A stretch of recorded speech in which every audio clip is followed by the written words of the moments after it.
की जय। हम आप सभी माँ बगलामुखी मंदिर सुशांत विहार दिल्ली में दर्शन कर रहे हैं। आज मेरा विचार हुआ कि हम आपको गुप्त नवरात्रि का महात्म्य, गुप्त नवरात्रि में व्रत कैसे करें, गुप्त नवरात्रि में क्या करना चाहिए क्या नहीं करना चाहिए एक साधक के लिए, ये संपूर्ण जानकारी आपको कैसे मिले, ये हमने कोशिश किया। और उसमें कौन से मंत्र का जाप करना चाहिए, राशि के अनुसार हमें कौन सी देवी की पूजा करना चाहिए गुप्त नवरात्रि में, उन मंत्रों का क्या है, तो हम आज इस वीडियो के माध्यम से और इस यूट्यूब के माध्यम से आपके सभी तक बताने की कोशिश करेंगे। आप शुरू से अंत तक जरूर सुने बड़े ध्यान के साथ।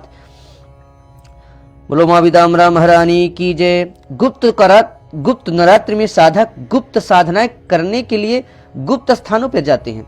यहाँ तक कि अघोर क्रिया करने के लिए लोग शमशान का भी स्थान पर जाते हैं। नवरात्र में लोग अपने आध्यात्मिक मानसिक शक्तियों की वृद्धि के लिए अनेक प्रकार का उपवास, संयम, नियम, भजन, पूजन, मंत्र, योग, साधना आदि करते हैं। सभी नवरात्रों में माता के सभी 51 शक्ति पीठों पर भक्त विशेष रूप से माता के दर्शनों के लिए एकत्रित होते हैं। माघ मास की नवरात्रि को गुप्त नवरात्रि कहते हैं क्योंकि इसमें गुप्त रूप से शिव और शक्ति की उपासना की जाती है, जबकि चैत्र व शारदीय नवरात्रि में सार्वजनिक रूप में माता की भक्ति करने का विधान है। आषाढ़ मास की गुप्त नवरात्रि में जहां वामाचार उपासना की जाती, वहीं माघ मास में गुप्त नवरात्रि में वामाचार पद्धति की अधिक मान्यता नहीं दी गई। ग्रंथों के अनुसार माघ मास के शुक्ल पक्ष के विशेष महत्व। ओम जयंती मंगला काली भद्रकाली कपालिनी दुर्गा क्षमा शिवा धात्री स्वाहा सुधा नमस्तुते। ते सर्वबाधा विनिर्मुक्तो धनधान्य सुतान्वितः मनुष्यो मत प्रसादेन भविष्यति न संशय। प्रत्यक्ष फल देते हैं गुप्त नवरात्रि में। गुप्त नवरात्रि में 10 महाविद्याओं की साधना करके ऋषि विश्वामित्र अद्भुत शक्तियों के स्वामी बन गए। उनकी सिद्धियों का प्रबलता का अनुमान नहीं बात से लगाया जा सकता कि उन्होंने एक नई सृष्टि की रचना तक कर डाली।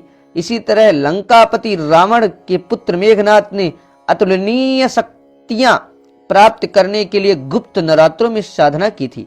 शुक्राचार्य ने मेघनाथ को परामर्श दिया था कि गुप्त नवरात्र में अपनी कुल देवी निकुंबला की साधना करके वह अजय बनाने वाली शक्तियों की भी स्वामी बन सकता है। गुप्त नवरात्रि 10 महा विद्याओं की साधना की जाती है। गुप्त नवरात्रों से एक प्राचीन कथा जुड़ी हुई है। एक समय ऋषि श्रृंगी भक्त जनों को दर्शन दे रहे थे।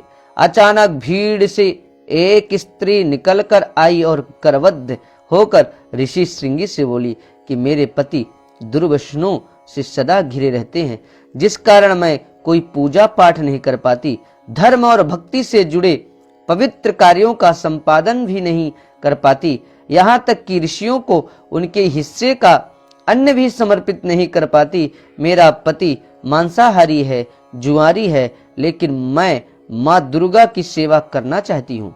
उनकी भक्ति साधना से जीवन को पति सहित सफल बनाना चाहती हूँ। ऋषि श्रृंगी महिला के भक्ति भाव से बहुत प्रभावित हुए। ऋषि ने उस स्त्री को आदर पूर्वक उपाय बताते हुए कहा कि वासंतिक शारदीय नवरात्रि से तो आम जनमानस परिचित ही हैं, लेकिन इसके अतिरिक्त 2 नवरात्र और हैं जिनको गुप्त बोलते हैं। प्राकट नवरात्र 2 हम सब जानते ही हैं, जिन्हें गुप्त नवरात्र कहा जाता है। नवरात्रों में 9 देवियों की उपासना की जाती है। गुप्त नवरात्र में 10 महाविद्याओं की साधना की जाती है। यह जानना बहुत जरूरी है। इन नवरात्रों की प्रमुख देवी स्वरूप का नाम सर्वेश्वरी कारिणी देवी है। यदि इन गुप्त नवरात्रों में कोई भी भक्त माता की दुर्गा पूजा साधना करता है तो माँ उसके जीवन को सफल कर देती है। लोभी को कामी, व्यासनी, मांसाहारी तथा पूजा पाठ न कर सकने वाला भी यदि गुप्त नवरात्रों में माता की पूजा करता है तो उसे जीवन में कुछ और करने की आवश्यकता ही नहीं रहती। उस स्त्री ने श्रृंगी ऋषि के वचनों पर पूर्ण श्रद्धा करते हुए गुप्त नवरात्र की पूजा की। मां प्रसन्न हुई और उसके जीवन में परिवर्तन आने लगा। घर में सुख शांति आ गई, पति सन्मार्ग पर आ गया और जीवन माता की पूरी कृपा से खिल उठा। यदि आप भी कई तरह की दुर्व्यसनों से ग्रस्त हैं, आपकी इच्छा है कि माता की कृपा जीवन में सुख समृद्धि हो और आपको शत्रु पे विजय, कोर्ट कचहरी का केस है, किसी आप अधिकारी पद के लिए चाहते हैं तो माँ की साधना बहुत ही जरूरी है। या किसी साधक से आप उसके पाठ दुर्गा सप्तशती या माँ बगलामुखी या 10 महाविद्या का पाठ विधि विधान से करवाएं। गुप्त नवरात्रि की साधना अवश्य करें। तंत्र शक्ति मतावलंबी साधना की दृष्टि से गुप्त नवरात्रों में कालखंड के बहुत सिद्धिदायी मानते हैं। माँ वैष्णो देवी, परम्बा देवी, माँ कामाख्या अहम पर्व माना जाता है।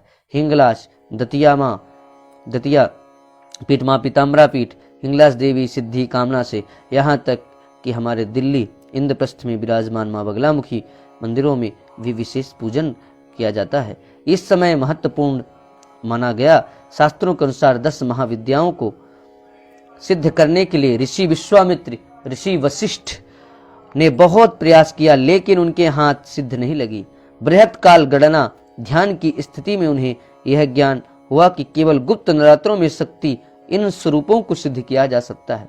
गुप्त नवरात्रों में 10 महाविद्याओं की साधना कर ऋषि विश्वामित्र अद्भुत शक्तियों के स्वामी बन गए। उनकी सिद्धियों का प्रबलता का अनुमान इस बात से लगाया जा सकता है कि उन्होंने कई नई सृष्टि की और रचना तक कर डाली। इस तरह लंकापति रावण के पुत्र मेघनाथ ने अतुलनीय शक्तियां प्राप्त करने के लिए गुप्त नवरात्र में साधना की थी। शुक्राचार्य ने मेघनाथ में परामर्श किया और गुप्त नवरात्र में अपनी कुलदेवी निकुंबला की साधना करके अजय बनाने के लिए शक्तियों को स्वामी बन सकता है। मेघनाथ ने ऐसी ही हासिल किया। रावण युद्ध के समय केवल मेघनाथ के ने ही भगवान राम सहित लक्ष्मण को नागपाश में बांधकर मृत्यु के द्वार तक पहुंचाया था। ऐसी मान्यता है कि यदि नास्तिक भी परिहासवश इस समय मंत्र की साधना कर ले तो उसका भी फल सफलता के रूप में अवश्य ही मिलता है। यही इस गुप्त नवरात्र की महिमा है। यदि आप मंत्र साधना, शक्ति साधना करना चाहते हैं और कामकाज के उलझनों के कारण साधना के नियमों का पालन नहीं कर पाते हैं तो समय आपके लिए माता की कृपा लगकर गुप्त नवरात्र की साधना के लिए अवश्य ही न्यूनतम नियमों का पालन करके मां शक्ति साधना करनी चाहिए। गुप्त नवरात्र की साधना सभी मनोकामनाओं को पूर्ण करती है। गुप्त नवरात्र के बारे में यहाँ कहा जाता है कि इस कालखंड में कई साधना निश्चय ही फलवती होती हैं। हाँ, इस समय की जाने वाली साधना गुप्त बनाए रखना बहुत ही आवश्यक है। अपना मंत्र, देवी के स्वरूप गुप्त बनाए रखें। गुप्त नवरात्रि में शक्ति साधना का संपादन करना चाहिए। आसानी से घर में ही किया जा सकता है। इस महाविद्याओं की साधना के लिए सबसे अच्छा समय है। गुप्त चमत्कारी शक्तियां प्राप्त करने के लिए श्रेष्ठ अवसर होता है। धार्मिक दृष्टि से हम सभी जानते हैं कि नवरात्रि देवी की स्मरण शक्ति साधना के लिए शुभ घड़ी है। दरअसल इस शक्ति साधना के पीछे छुपा व्यवहारिक पक्ष यह है कि नवरात्रि का समय मौसम के बदलाव का होता है। आयुर्वेद के मुताबिक इस बदलाव से जहां शरीर में वात, पित्त, कफ में दोष पैदा होते हैं, वहीं बाहरी वातावरण में रोगाणु जो अनेक बीमारियों का कारण बनते हैं। सुखी स्वस्थ जीवन के लिए इनसे बचाव बहुत जरूरी है। नवरात्रि के विशेष काल में देवी की उपासना के माध्यम से खाना पान, रहन सहन, देवी का स्मरण अपनाना, संयम, अनुशासन, तन मन और शक्ति को संयम रखना, ऊर्जा रखना और इंसान को निरोगी होकर लंबी आयु सुख प्राप्त करना। धर्म ग्रंथों के अनुसार गुप्त नवरात्रि की प्रमुख रूप से भगवान शंकर व देवी शक्ति की आराधना की जाती है। देवी शक्ति साक्षात स्वरूप में दुर्गा शक्ति का दमन का भाव भी जुड़ा है। यह दमन और अंत में शत्रु रूपी दुर्गण, दुर्जनता, दोष, रोग, विकारों का ये सभी जीवन में अड़चनों ने पैदा कर सुख चैन छीन लेती हैं। यही कारण है कि देवी दुर्गा कुछ खास और शक्तिशाली मंत्रों का देवी उपासना के लिए विशेष काल में जाप शत्रु, रोग, दरिद्रता रूपी भय, बाधा नाश करने वाला माना गया है। सभी नवरात्रि शुक्ल पक्ष की प्रतिपदा से लेकर नवमी तक किए जाते जाने वाली पूजन जाप उपवास प्रतीक है। नौ शक्ति समायुक्ता नवरात्रम तदुच्यते, नौ शक्ति समायुक्ताम नवरात्रम तदुच्यते। देवी पुराण के अनुसार एक वर्ष में 4 माह नवरात्र के लिए निश्चित है। नवरात्र के 9 दिनों को समूचा परिवेश श्रद्धा और भक्ति के साथ इसका पूजन करने का विशेष बताई गई है। और शिव संहिता के अनुसार नवरात्र में भगवान शंकर आदिशक्ति पार्वती की उपासना के लिए श्रेष्ठ गुप्त नवरात्रों का साधना काल जब तब ध्यान की बाधाओं नष्ट करने के लिए बताते हैं। देहि सौभाग्य मारुग्यम देहि में परमं सुखम रूपम देहि जयम देहि यशो देहि दुषो जहि। देवी भागवत के अनुसार जिस तरह वर्ष में 4 बार नवरात्रि आते हैं, जिस तरह नवरात्रि में देवी के 9 रूपों को पूजन किए जाते, ठीक उसी प्रकार गुप्त नवरात्रों में 10 महाविद्याओं का पूजन। गुप्त नवरात्रि में विशेषकर तांत्रिक क्रियाएं, शक्ति साधना, महाकाल आदि से जुड़े लोगों के लिए विशेष महत्व रखती है। इस दौरान देवी भागवत के साधक बेहद कड़े नियम के साथ इसके पूजन करते हैं। वो 9-10 देवियां कौन है गुप्त नवरात्रि में, उनको विषय में हम जान लेते हैं। काली तारा महाविद्या जो मैंने बताया था, पर आपको हिंदी में आज इसके अर्थ बताते हैं। काली माँ काली, फिर तारा माँ काला तारा, फिर त्रिपुर सुंदरी विभुवनेश्वरी, माता छिन्नमस्ता, माँ त्रिपुर भैरवी, माँ धूमावती, माँ बगलामुखी, माँ मातंगी, माँ कमला। काली तारा महाविद्या षोडशी भुवनेश्वरी भैरवी छिन्नमस्ता च विद्या धूमावती था बगला सिद्ध विद्या च मातंगी कमलात्मका एते 10 महाविद्या सिद्ध विद्या प्रकृतिता। संस्कृत व्याकरण के अनुसार नवरात्रि कहना त्रुटिपूर्ण है। 9 रात्रियों का समाहार समूह होने के कारण द्वंद्व समास होने के कारण यहाँ शब्द पुल्लिंग रूप नवरात्र में ही शुद्ध है। हम लोग नवरात्रि बोलते हैं, ये नवरात्र है। गुप्त नवरात्र पूजा विधि घट स्थापना और अखंड ज्योत प्रज्वलित करना, जवारे स्थापित करना। श्रद्धालु लोग अपने समर्थ के अनुसार तीनों ही कार्य नवरात्रि में प्रारंभ कर सकते हैं। कलश भी स्थापना, जौ को जमाना। मान्यता अनुसार नवरात्रि के दौरान नवरात्रों की तरह पूजन करनी चाहिए। प्रतिपदा यानी घट स्थापना करना चाहिए।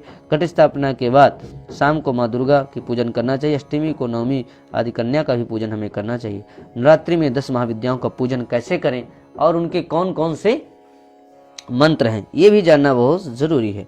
आइए उनके विषय में जानते हैं। सर्वप्रथम पहला दिन माँ काली। गुप्त नवरात्र के पहले दिन माँ काली की पूजा करें और उत्तर दिशा की ओर मुंह करके काली हकीक माला से पूजा करनी चाहिए। इस दिन काली माता के साथ आप भगवान कृष्ण की पूजा करनी चाहिए। ऐसा करने से आपकी किस्मत चमक जाएगी, शनि के प्रकोप से भी छुटकारा मिल जाएगा। नवरात्रि में पहले दिन माँ काली को अर्पित होते ही वहीं बीच में 3 दिन माँ लक्ष्मी को अर्पित होते हैं। अंत में 3 दिन माँ सरस्वती को अर्पित होते हैं। माँ काली का पूजन मंत्रों को चरण ओम क्रीम ह्रीम काली ह्रीम क्रीम स्वाहा। ओम ये मंत्र है ओम क्रीम क्रीम दक्षिणे काली की क्रीम क्रीम क्रीम स्वाहा। दूसरी महाविद्या माँ तारा है, जो दूसरे दिन माँ तारा की पूजा की जाती है। इस पूजा में बुद्धि और संतान के लिए किया जाता है। इस दिन यथार्थ नीले रंग की माला के जब किया था ओम ह्रीम स्त्रीम हुम फट। तीसरी महाविद्या त्रिपुर सुंदरी है। माँ षोडशी पूजा अच्छे व्यक्ति के निखरे हुए रूप के लिए त्रिपुर सुंदरी का पूजन हमें करना चाहिए। ओम ऐं ह्रीम श्रीम त्रिपुर सुंदरी नमः। इस तरह चौथे दिन माँ भुवनेश्वरी का पूजन करना चाहिए। ओम ह्रीम भुवनेश्वरी ह्रीम नमः या ओम ऐं ह्रीम श्रीम नमः। पंचमी माँ छिन्नमस्ता की पूजन करना चाहिए। ओम श्रीम ह्रीम ह्रीम क्लीम ऐं व्रज वैर रोचनीय हुम हुम फट स्वाहा। छठवीं महाविद्या माँ त्रिपुर भैरवी का ओम ह्रीम भैरवी क्लौं ह्रीं स्वाहा। फिर सतवीं महाविद्या धूमावती ओम धूम धूम धूमावती दिव्ये स्वाहा। आठवीं माँ बगलामुखी ओम ऐं ह्रीं श्रीं बगलामुखी सर्वदुष्टानां वाचं मुखम पदम स्तंभे जिह्वां कीले धिम विनाशय ओम ह्रीं स्वाहा। नवमी महाविद्या माँ मातंगी को ओम क्रीम ह्रीम मातंगी ह्रीं क्रीम स्वाहा। 10वीं महाविद्या माँ कमला को ओम क्राम क्रीम कमला ह्रीम क्रीम स्वाहा। ऐसे 10 महाविद्याओं की हम लोग पूजन और साधना या नवाण मंत्रों से या दुर्गा स्तोत्र सतनाम स्त्रोत से भी हम पाठ पूजन कर सकते हैं, माँ भगवती की साधना कर सकते हैं। मेष राशि वाले जातक के लिए स्कंद माता का पूजन करना, दुर्गा सप्तशती या दुर्गा चालीसा का पाठ करें। मेष राशि वाले वृषभ राशि वाले के लोगों के लिए महागौरी का स्वरूप का पूजन करें, ललिता सहस्त्र नाम का पाठ करें। वृषभ राशि के जातक के लिए। कर्क राशि के जातक के लिए शैलपुत्री की उपासना करें, लक्ष्मी सहस्त्र नाम का पाठ करें। सिंह राशि के जातक के लिए कुष्मांडा देवी का पूजन करें और दुर्गा मंत्रों का जाप करें। कन्या राशि के जातक के लिए ब्रह्मचारिणी का पूजन करें, लक्ष्मी मंत्रों को विधि विधान से पूजन या जाप करें।